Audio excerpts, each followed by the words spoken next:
The biggest match of any fan's season is the derby. But did you know that some derbies in the UK are so dangerous, so prone to violence and chaos, that the British police rate them the highest possible security level, the bubble match level? In this video, I unpack what a bubble match actually is. Let's get into it. So what are bubble matches? They certainly sound innocent. Googling it brings images of people laughing and having fun in Zorbs. And ChatGPT gives an essentially nonsensical answer when prompted to explain what they are. You guys know that well-known football phrase, on the bubble, right? I honestly have no idea what you're talking about. Fortunately, I happen to know better than both Google and ChatGPT in this case. A bubble match is a match that the British police believe to be so likely to be violent, so likely to be dangerous for fans, that they insist on exceptional bubble measures to be taken. What are these bubble measures, I hear you cry? Well, let's take a concrete example of a bubble match happening this weekend, Sunday, September the 14th, 2025, if you're watching later than that, or if I failed to get this video edited in time. Portsmouth travel to Southampton to take part in the fiercely but rarely contested South Coast Derby. This is a match that the South Coast Police Force are, to put it mildly, essing their peas about. As a result, the South Coast Derby is a bubble match. Portsmouth fans who successfully apply for a ticket for their visit to St Mary's are required to turn up nice and early on Sunday, several hours before kickoff, to a police-assigned meeting place in Portsmouth. Usually, but not always, the stadium. At the stadium, all away fans will be herded onto specific club-provided coaches. And it is only on those coaches that the fans actually receive their physical tickets for the game. The tickets cannot be posted to these fans and they can't be downloaded onto their phones. It's like living in the past, but a past without the Royal Mail. One thing you guys can do with your phones, or laptop, TV, or tablet, is like this video if you're enjoying it and subscribe to get more football content every time we post. Once on these coaches with tickets in hand, the fans are officially in the bubble. They can't get off the coach, and the coach isn't going to stop until it reaches the home team stadium.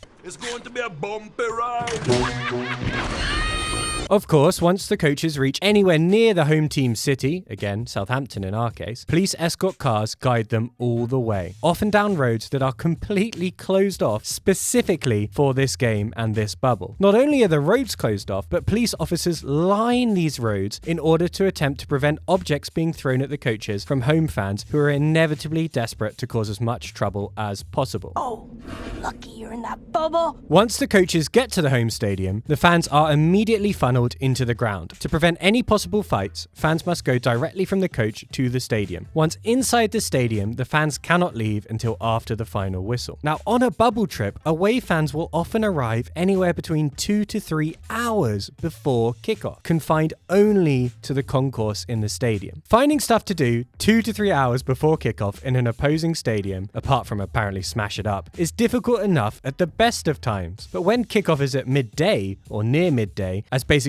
all bubble matches are, it means you can be trapped in a football stadium from essentially 9 AM, which means the most obvious thing to do to entertain yourselves, getting on the booze, is essentially off the table for all but the most committed beer drinkers. Once the match kicks off, the bubble game is like any other derby game. A gap in the seats between the two sets of fans and plenty of police and stewards around to stop things bubbling over. However, there is one key difference in a bubble game. You cannot leave the stadium early if you are an away fan. You have to wait until the police give the all clear. The all clear is essentially given when enough of the home fans have left that the police feel confident they can get the away fans from the stadium to the coaches parked just outside the stadium without home fans breaking through and attacking the away fans, or the away fans breaking out and attacking the home fans. Depending on the nature of this game, that could be a really long time. Hours even. You could imagine if Portsmouth win 3-0, then Southampton fans will be very angry and very happy to wait around for ages in the hope they can take this anger out on the away fans. A game that ends at 2-ish after kicking off at 12-ish could well end up not getting rid of all fans until close to 4 o'clock.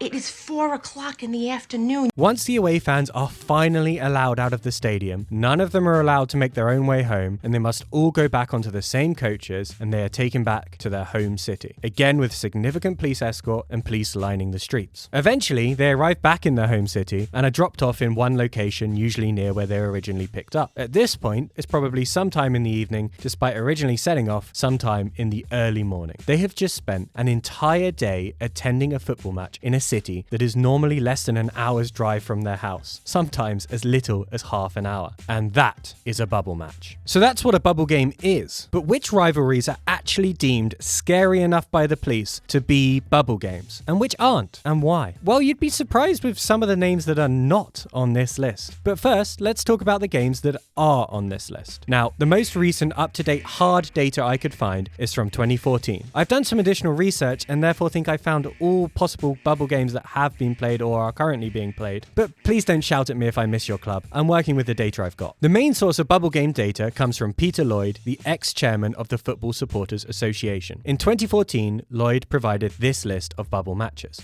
So one thing stands out straight away. Christ, do people hate Cardiff? Or perhaps they're just terrified of Cardiff fans. Because my God, do Cardiff get bubbled a lot. You've got Swansea versus Cardiff, Bristol City versus Cardiff. Those two make sense. They're both derby fixtures for both sets of fans. But you've also got Stoke versus Cardiff, Wolves versus Cardiff, Coventry versus Cardiff.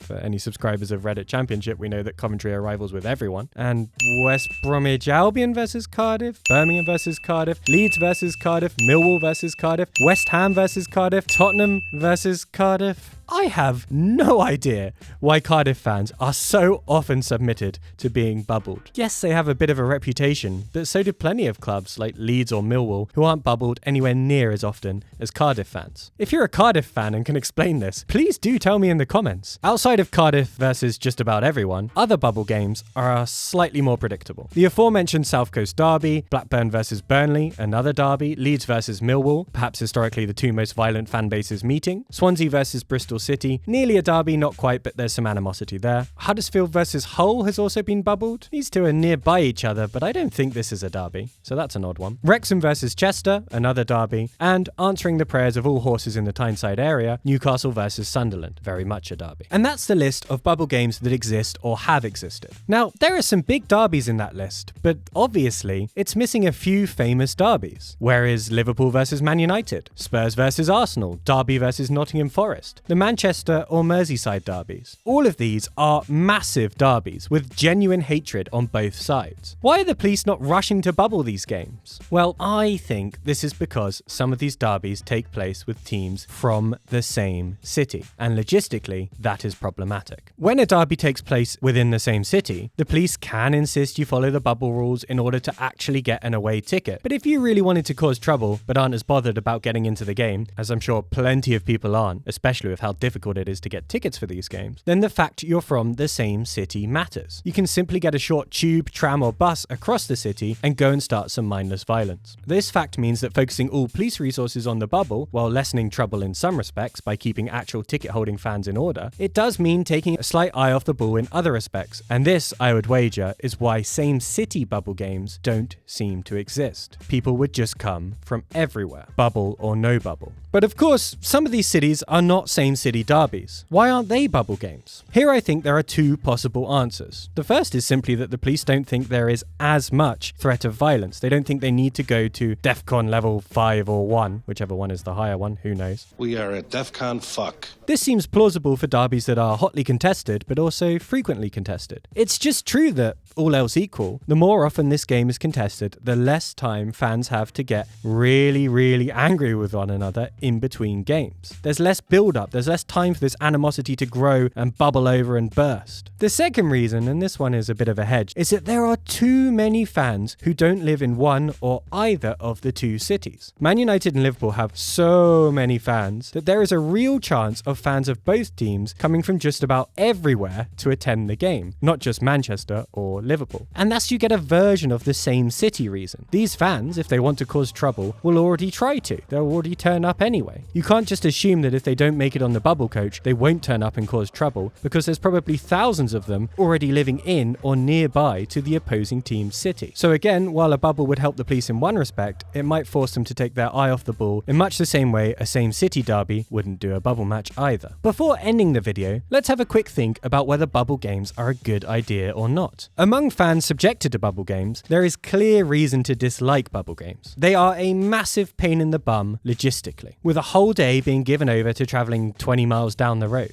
Indeed, imagine you're a Portsmouth fan who happens to live in Southampton. For the game on the weekend, you'd have to drive to Portsmouth, to get on a coach, to come to Southampton, to get a coach back to Portsmouth, and then drive from Portsmouth back to Southampton where you live. What a waste of time, resources, and the ozone layer. That must be a big pain in the arse.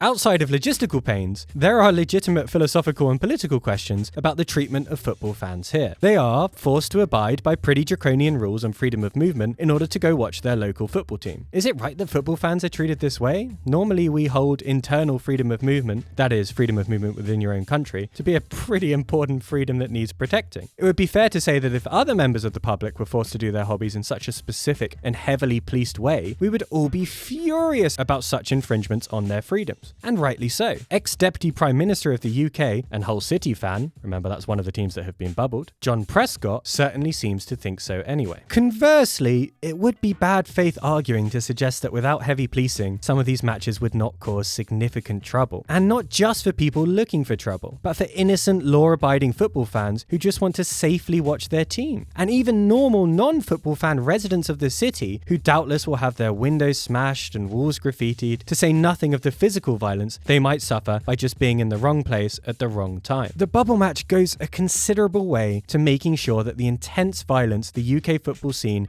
has definitely historically had does not happen in the modern era when these derbies take place. And ultimately, there is a trade-off to be made here between public safety and public freedoms. A trade-off that we all make when we live in modern democratic countries. Why should football be any different? Let me know what you guys think down below. And those of you from outside the UK, let me know if your countries do anything similar. If you enjoyed the video, leave a like and subscribe for more football videos. Here's a couple of videos to watch next. Thanks for watching.